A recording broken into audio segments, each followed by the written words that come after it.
ഇന്ന് ഞാൻ വന്നിട്ടുള്ളത് തികച്ചും വ്യത്യസ്തമായിട്ടുള്ള ഒരു പലഹാരത്തിൻ്റെ റെസിപ്പി ആയിട്ടാണ്. നിങ്ങളാരും ഇതുവരെ ട്രൈ ചെയ്ത് നോക്കിയിട്ടില്ലാത്ത ഒരു സൂപ്പർ റെസിപ്പി തന്നെയാണിത്. അപ്പോൾ നമുക്ക് വീഡിയോയിലേക്ക് പോവാം. അപ്പോൾ അതിന് വേണ്ടിയിട്ട് ഞാനൊരു പാത്രത്തിലേക്ക് 2 കപ്പ് ഗോതമ്പ് പൊടി എടുത്തിട്ടുണ്ട്. 1 കപ്പ് ചെറിയ ചൂടുള്ള വെള്ളമാണ് എടുത്തിട്ടുള്ളത്. അതിലോട്ട് ആവശ്യത്തിനുള്ള ഉപ്പ് കൂടി ചേർത്തെടുത്തിട്ടുണ്ട്. ഇനിയിപ്പോൾ ഒരു വെള്ളം കുറേശ്ശായിട്ട് ഒഴിച്ചെടുത്തിട്ട് നമുക്കൊന്ന് കുഴച്ചെടുക്കാം. വെള്ളം മൊത്തത്തിലായിട്ട് ഒരിക്കലും ഒഴിച്ചെടുക്കരുത് കേട്ടോ. കുറേശ്ശെ ഒഴിച്ചിട്ട് വേണമെന്നുണ്ടെങ്കിൽ വീണ്ടും ഒഴിച്ചു കൊടുക്കുക. നമ്മൾ ചപ്പാത്തിക്കൊക്കെ റെഡിയാക്കിയിട്ട് എടുക്കുന്ന ആ ഒരു രീതിയിൽ തന്നെയാണ് ഇതും വേണ്ടത്. ഇനിയിപ്പോൾ ഇതാ ഞാനിതുപോലെ ഒരു ഡോ ആക്കി എടുത്തിട്ടുണ്ട്. ഒരു 1-2 മിനിറ്റ് നമുക്കിതുപോലെ ഒന്ന് കുഴച്ചെടുക്കാം. ഇനിയിപ്പോൾ ഞാനിത് നന്നായിട്ട് കുഴച്ചെടുത്തിട്ടുണ്ട്. അതിലിപ്പോൾ നമ്മൾക്ക് ഇത് ബോൾസുകളാക്കി തന്നെ എടുക്കണം. ഇത് നമ്മൾ റെസ്റ്റ് ചെയ്യാനൊന്നും വെക്കുന്നില്ല കേട്ടോ. അപ്പോൾ ഞാനിതാ ഇതുപോലെ മീഡിയം സൈസിലുള്ള ബോൾസുകളാക്കി എടുത്തിട്ടുണ്ട്. ഇനി നമുക്ക് ഇതുപോലത്തെ സേവനായി എടുത്തിട്ട് നമ്മൾ ഏറ്റവും ചെറിയ ആ ഒരു ഓൾസ് ഉള്ളല്ലോ, അതല്ലാത്തത് കുറച്ചുകൂടി വലിപ്പമുള്ള ഈ ഓൾസുള്ള ചില്ലെടുക്കുക. എന്നിട്ട് നമുക്ക് ഈ ഒരു സേവനായിലേക്ക് ഇട്ടിട്ട് ഇതുപോലെ കുറച്ച് ഓയിലോ വെളിച്ചെണ്ണ എന്തെങ്കിലും ഒന്ന് സ്പ്രെഡാക്കി കൊടുക്കുക.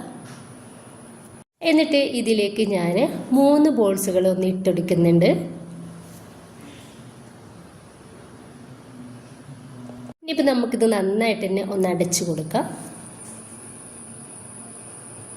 നന്നായിട്ട് തിളച്ച് വരുന്ന വെള്ളത്തിലേക്ക് നമുക്കിതുപോലെ ഒന്ന് പ്രസ്സാക്കി കൊടുക്കാം. നിങ്ങൾക്ക് വേണമെങ്കിൽ വെള്ളത്തിൽ കുറച്ചുകൂടി ഉപ്പിട്ടെടുക്കാവുന്നതാണ്.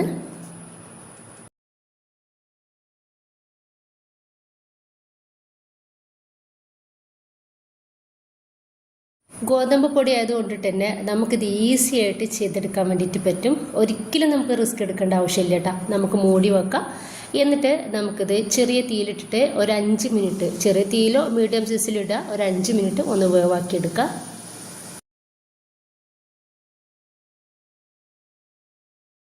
ഈ ഒരു സമയം കൊണ്ട് ഞാനൊരു പാത്രത്തിൽ കുറച്ച് വെള്ളമാണ് എടുത്തിട്ടുള്ളത്. അതിലോട്ട് കുറച്ച് ഐസ് ക്യൂബ്സ് ഇട്ടെടുക്കുന്നുണ്ട്. ഒരു 5 മിനിറ്റ് മാത്രം മതി കേട്ടോ. ഈ ഒരു ടൈമിൽ ഇതൊന്ന് വേവായിട്ടുണ്ട്. ഒരുപാട് ടൈം വെച്ചിട്ട് ഇത് വെന്തലിച്ചെടുക്കരുത്. നമ്മൾ വെള്ളത്തിൽ ഐസ് ക്യൂബ്സ് ഒക്കെ ഇട്ടിട്ട് അതൊക്കെ ഒന്ന് റെഡി ആയിട്ട് കിട്ടിയിട്ടുണ്ട്. ഇനിയിപ്പോൾ നമുക്ക് ഇത് ഈ ഒരു വെള്ളത്തിലേക്ക് ഇട്ട് കൊടുക്കാം. 1 മിനിറ്റ് മാത്രം നമ്മൾ വെള്ളത്തിലിട്ട് വെച്ചതിൻ്റെ ശേഷം അപ്പം തന്നെ നമുക്കിത് വെള്ളം വാരാൻ വേണ്ടിയിട്ട് വേറൊരു പാത്രത്തിലേക്ക് മാറ്റി വെക്കാം. ഇനിയിപ്പോൾ ചൂടായിട്ടുള്ളൊരു പാനിലോട്ട് കുറച്ച് വെളിച്ചെണ്ണ ഒഴിച്ചു കൊടുത്തിട്ട് അതിലേക്ക് എല്ലില്ലാത്ത ചിക്കൻ്റെ പീസസ് നീളത്തിൽ കട്ടാക്കി എടുത്തിട്ടുള്ളതാണ്. അതൊന്ന് ഇട്ട് കൊടുത്തിട്ടുണ്ട്. ഇതിലോട്ട് ഉപ്പ്, മഞ്ഞൾപ്പൊടി, മുളക് പൊടി ഇതെല്ലാം കൂടി ചേർത്തിട്ട് ഒന്ന് മിക്സാക്കി എടുത്തിട്ടുള്ളതാണ്. ആ ഒരു ചിക്കനാണ് ഇട്ട് കൊടുത്തിട്ടുള്ളത്. ഈ ഒരു ചിക്കനെ നമുക്ക് ഒന്ന് ഫ്രൈ ആക്കി എടുക്കാം.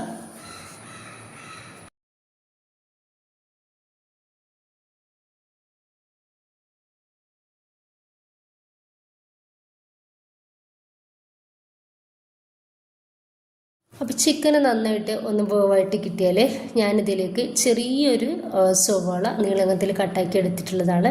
അതൊന്ന് ഈ ഒരു ചിക്കനിലേക്ക് തന്നെ ഇട്ട് കൊടുക്കുന്നുണ്ട്. ഇതിലോട്ട് ആവശ്യത്തിനുള്ള ഉപ്പ് കൂടി ചേർക്കുകയാണ്. അതായത് ഈ ഒരു സവാളയിലേക്ക് ആവശ്യത്തിനുള്ള കുറച്ച് ഉപ്പാണ് ചേർത്ത് കൊടുത്തിട്ടുള്ളത്. നന്നായിട്ട് ഒന്ന് മിക്സ് ആക്കി എടുക്കാം. ഒപ്പം തന്നെ ഇതിലോട്ട് കുറച്ച് ക്യാപ്സിക്കം എടുക്കുന്നുണ്ട്. അതായത് വളരെ കുറച്ച് ക്യാപ്സിക്കാണ്. അതുപോലെ തന്നെ ഒരു ചെറിയ തക്കാളി അതിൻ്റെ കുരു ഒഴിവാക്കിയിട്ട് നീളത്തിൽ കട്ടാക്കി എടുത്തിട്ടുണ്ട്. ഇതിൽ ഞാൻ വെജിറ്റബിൾസ് ഒരുപാട് ചേർക്കുന്നില്ല കേട്ടോ. നിങ്ങൾക്ക് വേണമെന്നുണ്ടെങ്കിൽ നിങ്ങളുടെ കയ്യിലുള്ള വെജിറ്റബിൾസ് എല്ലാതും എടുക്കാവുന്നതാണ്. നന്നായിട്ടൊന്ന് മിക്സാക്കി കൊടുക്കുക. നമ്മളിത് അധികം വേവിച്ചെടുക്കുന്നില്ല. ഒരു പകുതി വേവാക്കി മാത്രമാണ് എടുക്കുന്നത് ഈ ഒരു വെജിറ്റബിൾസൊക്കെ. ഈ ഒരു സമയത്ത് ഞാൻ നൂഡിൽസിൻ്റെ മസാലയുടെ ഒരു പാക്കറ്റ് ഇട്ട് കൊടുക്കുന്നുണ്ട്. നിങ്ങൾക്ക് വേണമെന്നുണ്ടെങ്കിൽ ചേർത്ത് കൊടുക്കുക കേട്ടോ, അല്ലെങ്കിൽ ഒഴിവാക്കി കളയുക. നന്നായിട്ടൊന്ന് മിക്സാക്കി കൊടുക്കുക.